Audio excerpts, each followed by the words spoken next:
Okay, good people, let's just take a look at graduation celebration or graduation ceremony viewers. Hi bazala bam, welcome to Mkosi Nomakajeni. I am Umakajeni Mkosi wethu namhlanje bazala bam zitho.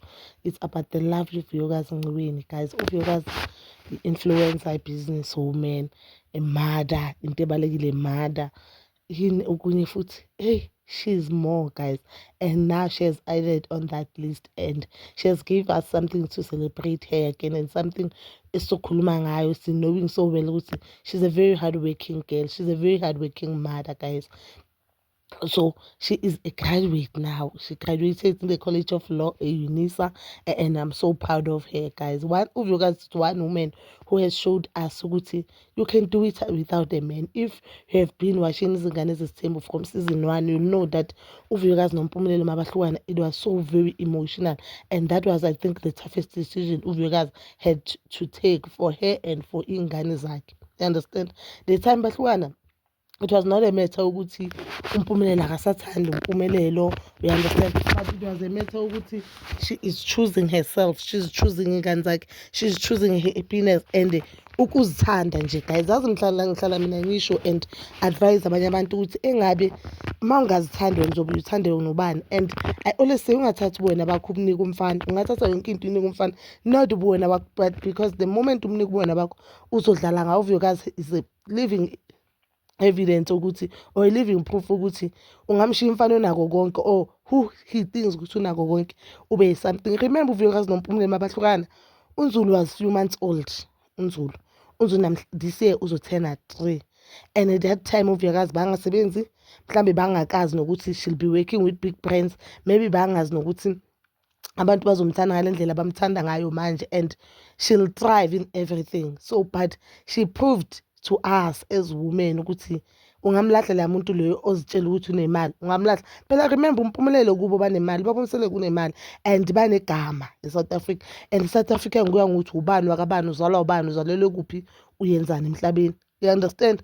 So ukulahla uMpumlelo, I know it was not an easiest thing, but she did it, and the guys, I am so proud of that girl.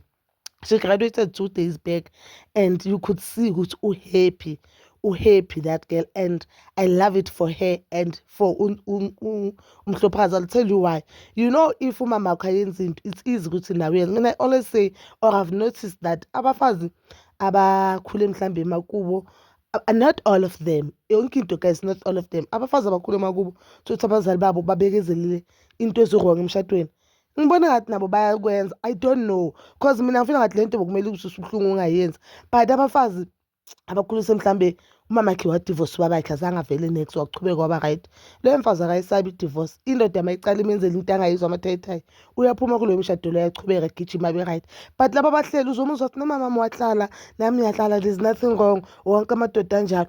But ma ukhule umama wakho wazi ukuthi mama lakhe bami because bami wathola ingane kuphi, uyaphuma leyo muntu loyo. So I think uVyokazi, what she did or the decision she took, it was the best decision for her and for ingane yakhe uMhlophazi uzokwazi ukuthi kubaleka kanjani ukuzikhetha wena empilweni, kubaleka kanjani ukusebenza kanzima empilweni, and everything that you want and need, as long as you put your mind in it, usophumelela. Guys, I'm so happy, I'm proud of Uvuyokazi. I've seen the videos, I've seen pictures. I am so proud. I just can't wait for a YouTube video where I will take her through if uyezile preparations of the graduations. I know ukuthi on one of the videos she'll also do iphathinyana to celebrate, of which I feel like she deserves it, guys. She deserves it. And to abantu who are saying iUNISA, guys, it's not a big thing, guys. Yekelani umona.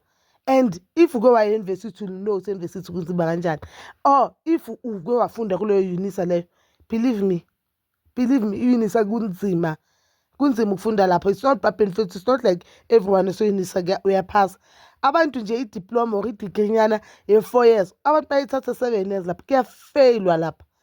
But the fact ukuthi uyenzile, she's a single mother of 2, lo muntu lo, she has to work ukuthi abangane zakhe zidle, but she did it, and I'm proud of her. But that is all for today. Please don't forget to like, subscribe, share, and hit that notification button. Nginithanda ukuya nakubuya.